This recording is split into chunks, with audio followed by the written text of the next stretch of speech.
Welcome to a new video in my home automation series, and today I want to show you a project which actually I started probably about 6 months ago, well before I did the recent Telegram scheduler, and it wasn't working, and I put this aside. And what I did here is pretty much similar to, in terms of the technology and the techniques, is the Telegram scheduler. Like you use Telegram using these keyboard buttons to quickly interact and then do something. And here I'm doing is I'm generating an on-demand graph.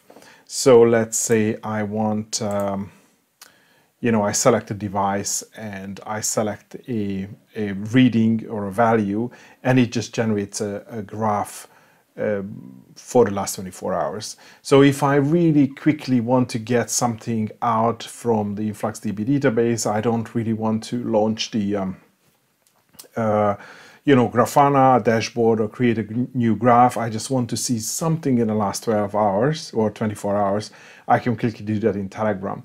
And I did this so that everything is actually generated dynamically. So when you call the function first, it just looks up all the sensors that are defined in the InfluxDB database.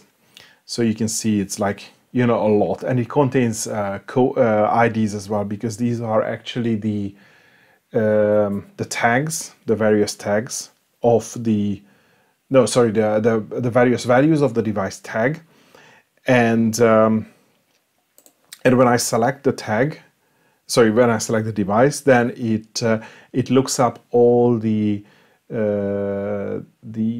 sensors.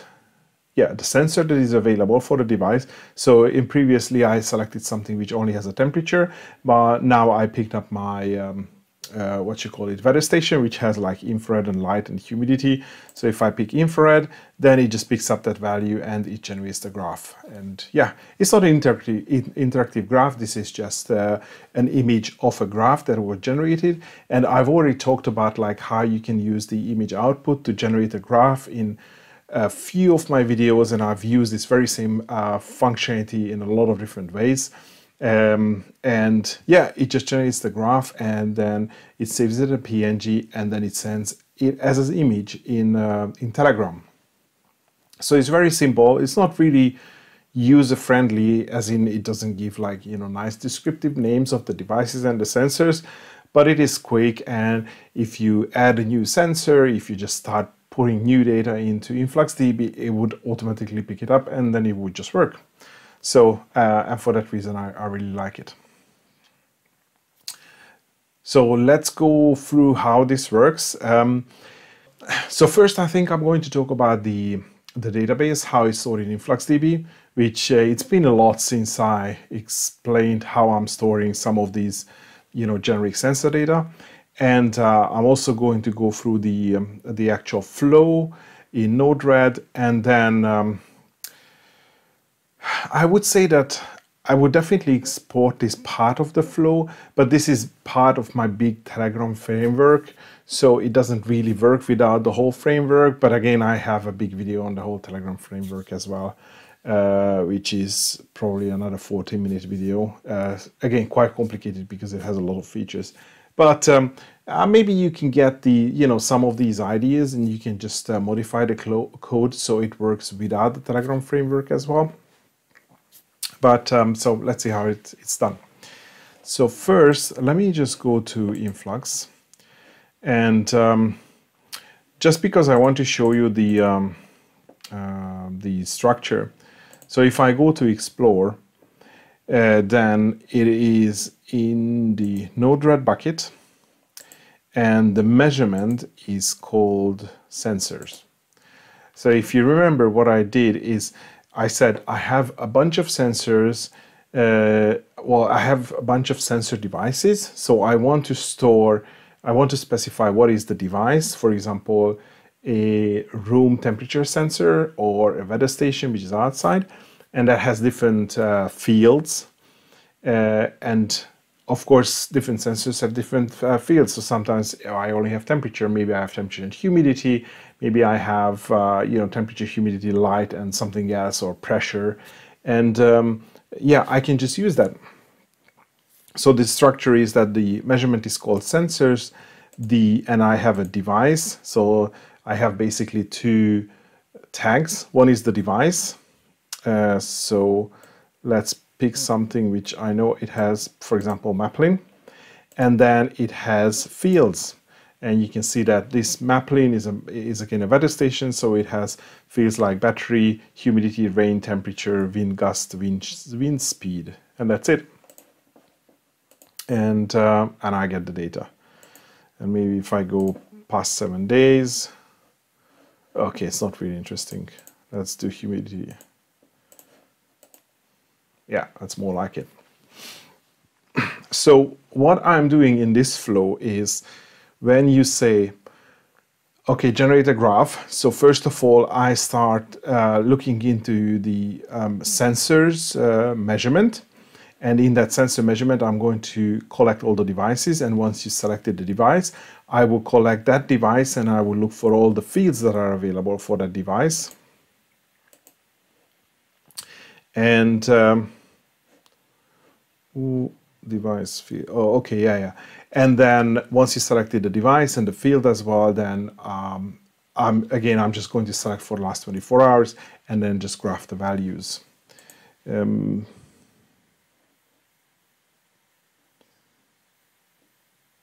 Device. Did I pick something wrong?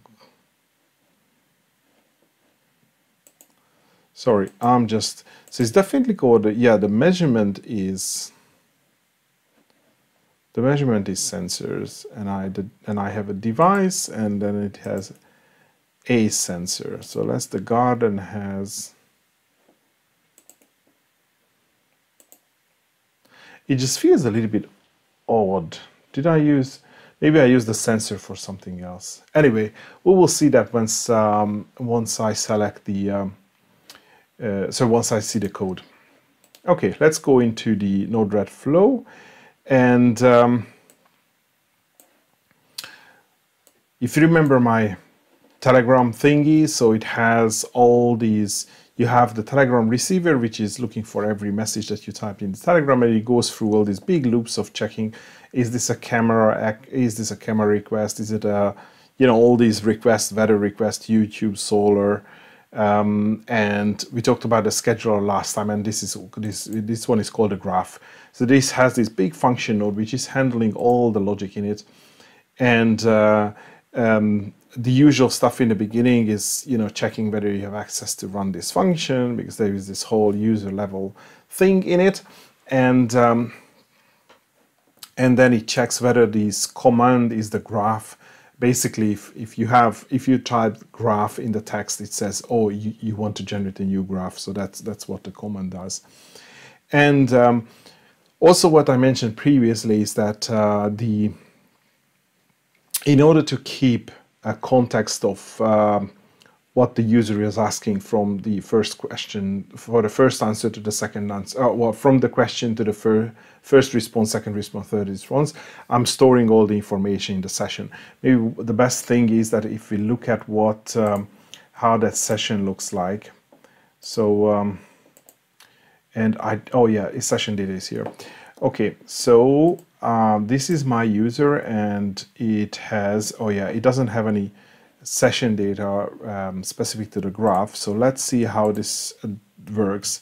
So first I type graph, and then the system generates the list, and then it also creates a graph object here in the session data under my session ID.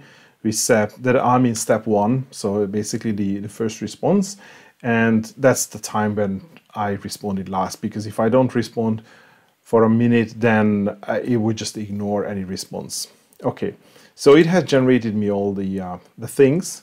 So let's say I want the HV, that's the domestic hot water, and now that sensor has only one field, which is the temperature, but this is the second response, so the second step of this, and now we can see that the graph is step 2 and the device is the HW. So I select the temperature, and then the whole thing is generated. And now if I refresh the context data again, then it doesn't have anything. So it deletes the context because so this graph conversation is completed and there is nothing more in the context, so I just deleted everything. And this is pretty much what is all happening here. So when you first type graph and the session data is undefined, then we know that, okay, there is no ongoing conversation regarding the graph. So we are going to create this session information. This is what you have seen for the first type. And then we set it to graph. And by the way, I'm hoping that my face wasn't in the screen, because that always happens. I just need to move it in a different place. Maybe up on the top left, where we never have anything. Actually, you know what? And that's much better. Okay, so you can see the debug. Maybe it's too late anyway. So it just creates the step 1, and then it's going to send a message out to the first output, and we are going to see how the first output creates the various responses. And when we come back, so that first output is going to create all the list of the devices, and then we go to the second output or the second step. Then we are in the step 2. Well, we were in step 1, so now we're in step 2, and now we are going to create the query for all the fields. Yep, the fields. And then when we have selected the fields, then we are just going to generate the query or the Flux query to select the data. And as you can see, when I create the list of the devices, obviously that is always going to be the same, because that doesn't really require any input parameters. But once I select the fields and the actual data, obviously I need to construct the query, because I have to add the device ID and the field as well. And this is why the Flux query is then generated here instead of outside this function node. And as you can see, there is a commented out section here, because I mean, I could have added additional steps in it. So for example, if I want to give an option to the user to select the time frame, so maybe in the last 5 hours, or for 6 hours and 24 hours and last 1 week. But for the time being, I'm just, as you can see, defaulting the last 24 hours. So that's it. So if you understood how I explain this whole context concept in the scheduler video, then it's pretty much the same. Well, I use the same concept anyway. So let's see what, let's see what happens. So when you come here for the first time, then the graph, I create all the session thing, and the output goes out on the first port, which is like, you know, do something and send something back.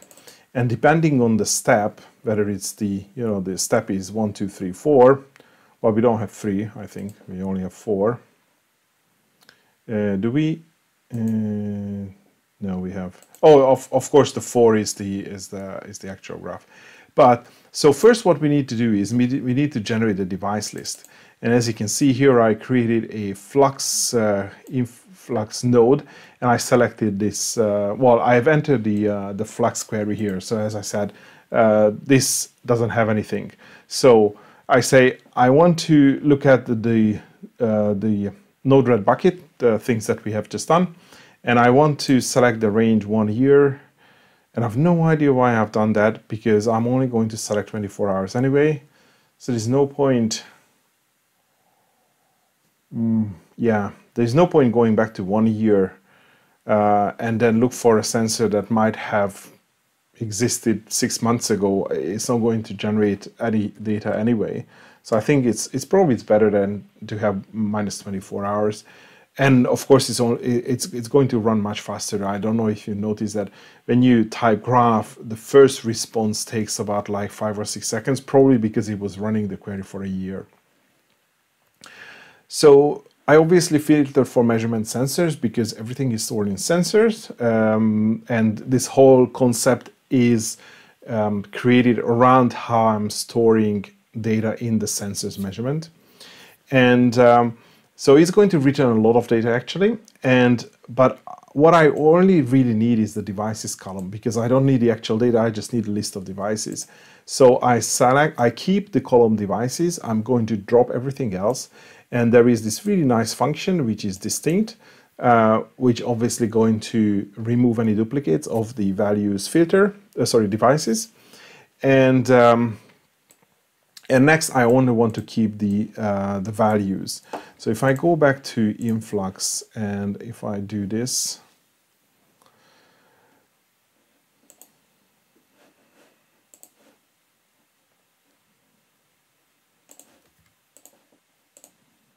so that's how it's going to look like. So if I if I do this, you can probably see what it all does. So when you look at sensors measurements, then it's just going to it's going to list everything that you have stored. Okay, but it goes pre-filtered to -24 hours. So it is just going to return every single sensor value in the last 24 hours. And you see it's, 1,300 pages. Imagine how much that would be for 1 year. So, but then I only want the devices column, so I don't need measurement, the field, the value, the start and the stop and the time and everything else. So I only want devices, but it's still going to be the same number of columns, rows, because we just remove the columns. And then the distinct is going to just remove all the duplicates. And I mean, at this point, I guess I could have used I could have choose to keep the device field or the value field, but I think it's more in line how Flux intends to use the Flux language, and the table stream structure is, the value is usually the underscore value field. So I decided that I'm just going to drop the devices field and I just keep the value field, which just gives me the nice, just a list of the various devices. And this is what gets formatted as a keyboard in Node-RED. So that's the query. It goes to the response, and then it just creates a response, which is the keyboard response. So you know that you have to create this keyboard object with a keyboard array in it, and then you push basically text into this array, and that gets formatted as a button on the screen. And well, definitely when I started, it was there was no value and text pair. It was just a list of values, so you could not specify a value and have a different text which appears on the screen. Maybe it is available now, because I mean, when I first started using the keyboard and also the Telegram node, that was probably about 2 years ago. So a lot have or could have changed since then. So you create this big array which has, within the array you have all the keyboard values, basically the text that you have seen here. So these, and yeah, you stringify it, and then you pass it as a payload options. So it goes into the payload options. And I just selected the text here, which appears on top of the buttons. So this is the first response that you could see on the screen. So that was pretty much like, okay, well, we don't see the keyboards anymore, but yeah, please select the device and then the keyboards. And of course, the context is stored, so the system knows that, the next time I'm going to type something, that would be the response for the first step. And then, once we have the device, please, okay, so once we have the device, then we can select the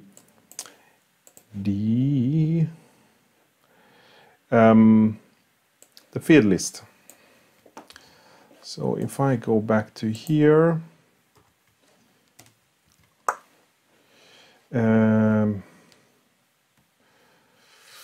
oh, that's going to be ugly because of the most of these escapes. Oh, okay.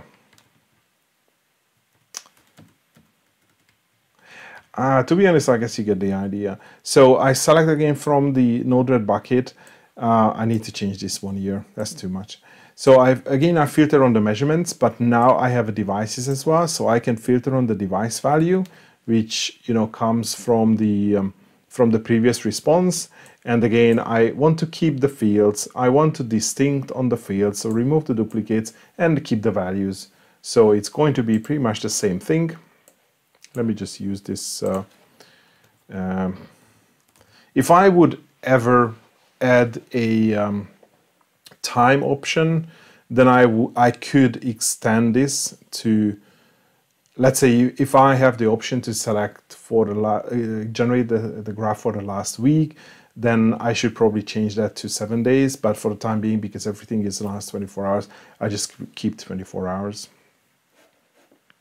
So here I construct the query in the function node, and then it goes to the output. It goes to step 2. So if it's step 2, it goes out to the second port, and it goes into here. Yeah, as you can see here.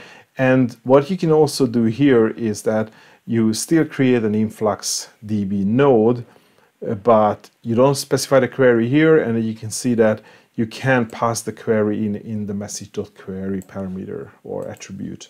So that's what I'm doing here. So it gets the query and then it creates a response, and that's going to be pretty much like the one above. It creates the keyboard with all the the field names in it, and then it says you please select the field, which you can see here, and then you get the buttons. Good.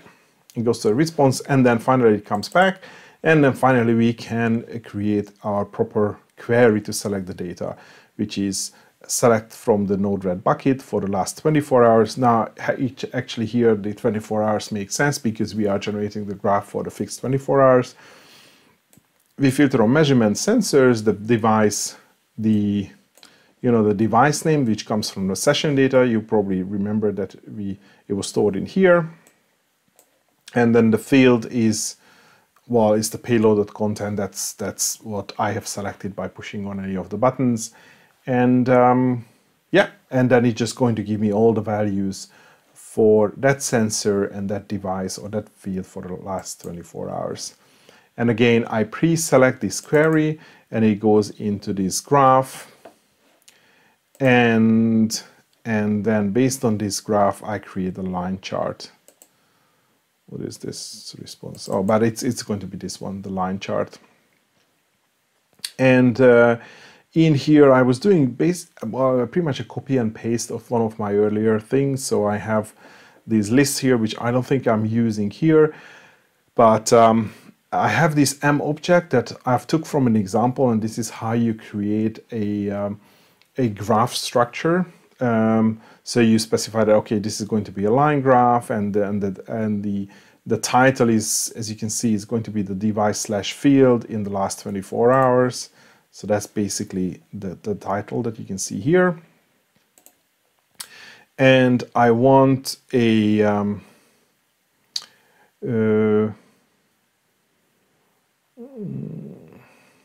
yeah, I was also playing around with these. So these formatter can add text on the values. Again, I have talked about it in my previous video, how you can label all the minimum and the maximum values. And I started using this, but as you can see, it's in most cases I just return nothing, because especially like this, then all these values get labeled, and for a reading, especially like this one, it just gets really, really messy.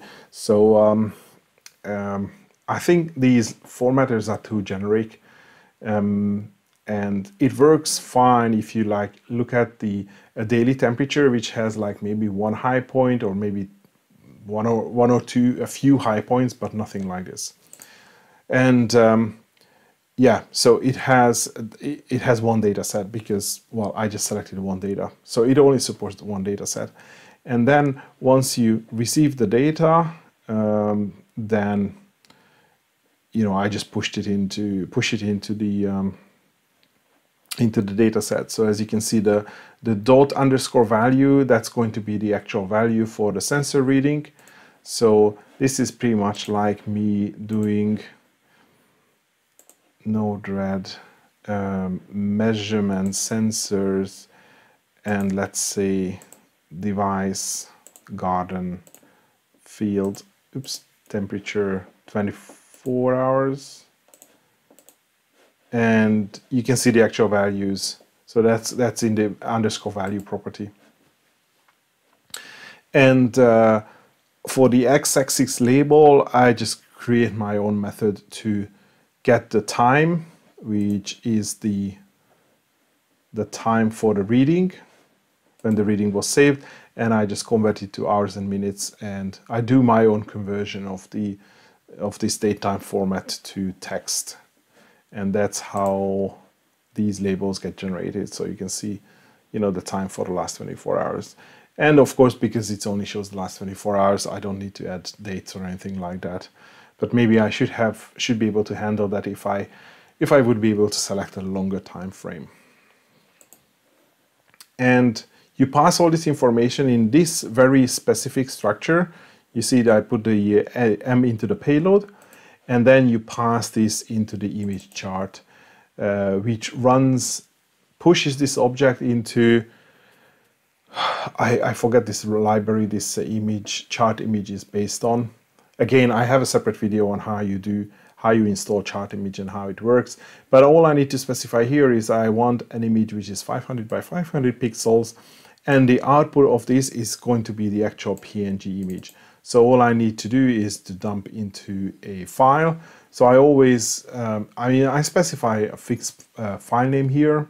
So every time I create a new chart, this PNG image just gets overwritten.